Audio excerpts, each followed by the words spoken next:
I spent 6 years of my life with my husband, only for him to reignite a spark with his ex the moment he saw her again. Now he wants to go out to dinner with her, so I told him if he does that, he can consider us divorced. 6 years. I spent 6 years of my life with him, building a future I thought was mine. Jack and I had our ups and downs like any couple, but I always believed we were strong. I thought our connection was something special, something lasting. But in the end I was wrong. I had no idea when I said yes to his proposal that I was walking into a trap, one set by my own hopes and blind faith. Jack had a history before me, a life he never fully let go of. His ex, Emma, was a part of that life. I didn't know much about her at first, and when I asked, he'd brush off the subject. We were just kids, he'd say, and I'd accept it. After all, I was the one he chose to be with now. I never gave much thought to their past, believing our present and future were what mattered. But the past, like an unwelcome shadow, never truly stayed behind. Jack and Emma had broken up years before we met. She had been taller, more striking, with golden hair and blue eyes that drew everyone in. A PhD, a successful career. She had everything I wasn't. I was just a petite nurse, nothing remarkable.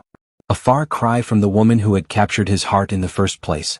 I was different in every way possible. But Jack always told me those things didn't matter. He loved me for who I was, and that was enough. His friends, though, didn't seem to share his sentiments. From the beginning, they made it clear I wasn't what they had envisioned for him. I was the rebound girl, the temporary fix for a broken heart. They made snide comments, joking that I was a downgrade because I wasn't as accomplished as Emma. At our wedding, during the best man speech, it was a full-blown jab wrapped in humor. We all thought rebound girls were temporary, his best friend had said, but Jack made an honest woman out of her. I laughed, but inside it felt like a slap. It stung, but I ignored it. What else could I do? I had to believe Jack, even if his friends made me feel like an outsider.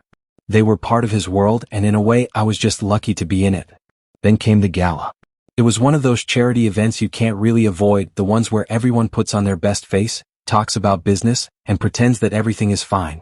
Jack was excited to attend, and when we got there, I had no idea I would see Emma for the first time in person. She was there, standing by the bar, just as beautiful and confident as he had described her. When he introduced me, she barely looked at me, her words cold and dismissive. "Yeah, I know who she is.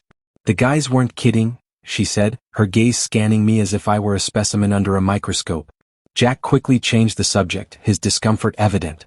They talked for hours after that, reminiscing about their past, and I could see the spark in his eyes when he looked at her. I decided it was best to distance myself and mingle with others. I didn't want to be the jealous wife, but it was hard to ignore the chemistry between them. That night, when we got back home, Jack mentioned casually that he was thinking about going out to dinner with Emma. My heart sank.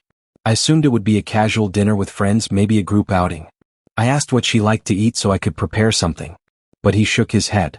"No," he said, "just the two of us." My stomach twisted into knots. "Like a date?" I asked, the words barely escaping my lips. "It's just two friends going to dinner," he replied. But I could hear the lie, feel the shift in his tone. I wasn't stupid. I asked him if he missed her, if seeing her again stirred something inside him. He told me it was hard to explain, but yes, something about their connection felt different. It was like a spark had reignited. My heart dropped into my stomach. I tried to hold back the tears, but they came anyway. "If you go, then you can consider us done," I told him, my voice trembling with anger. It felt like I was fighting for something that wasn't even mine anymore. He didn't take me seriously. He thought I was overreacting, being insecure. Maybe I was. But something inside me told me this was the moment, the breaking point. The next morning I couldn't sleep. My mind raced, and when Jack finally came home, I was awake, sitting on the edge of the bed, waiting. I needed to know what happened. I wanted the truth, not the half-hearted explanations he always gave. He showed me pictures of the dinner. There were no romantic moments. It was all of them, Jack, his friends, and Emma. I felt a rush of relief, but I was a fool to believe him. Then he dropped the bombshell. Jack told me he had taken 2 days off work to spend time with Emma. While I thought he was at work, he was with her, talking, laughing, reconnecting. The chemistry between them was undeniable, he said. They were drawn to each other in a way he never felt with me. He told me that at dinner, Emma was vibrant and full of life, and it reminded him of the good times they had. Meanwhile, I was quiet, uncomfortable around his friends, never fitting into the picture he had painted of what his life should be. He said there was no spark between us. I was sweet, but it wasn't enough. I felt the world crash down around me. How could he say that? After everything we had built together, After everything I had given him, he was telling me it was all meaningless. My heart shattered into a million pieces. Why did you marry me if you were still in love with her? I asked, the words bitter on my tongue. He didn't answer at first, but then he looked at me, eyes full of guilt, and said he thought I was the one. But in the end, he realized he wasn't in love with me anymore. I didn't want to hear it.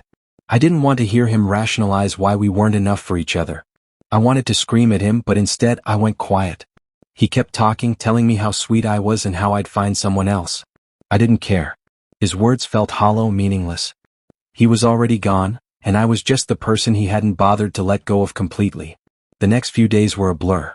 He moved out of our bedroom and into the spare room. It felt like a divorce in slow motion.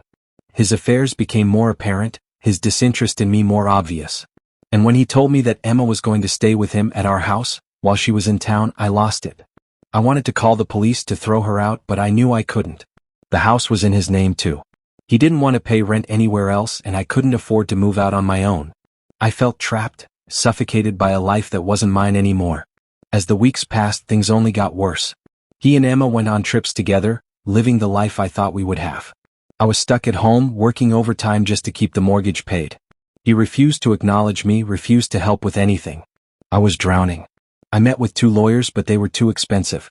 My only option was to rely on free legal advice through my work. I sent him the bill for half the house expenses, but he didn't even respond. His family, once sympathetic, had stopped speaking to me. His friends had always hated me, so that was no surprise. I was alone in all of this. But there was one silver lining. The house was quiet now. I had the space to cry when I needed to, without anyone to judge or tell me to stop. It was my one place of peace in the chaos. And in a strange way, it was the only thing I had left. I didn't want this life, didn't want the pain or the betrayal. But it was mine now, and I would find a way to survive. One way or another.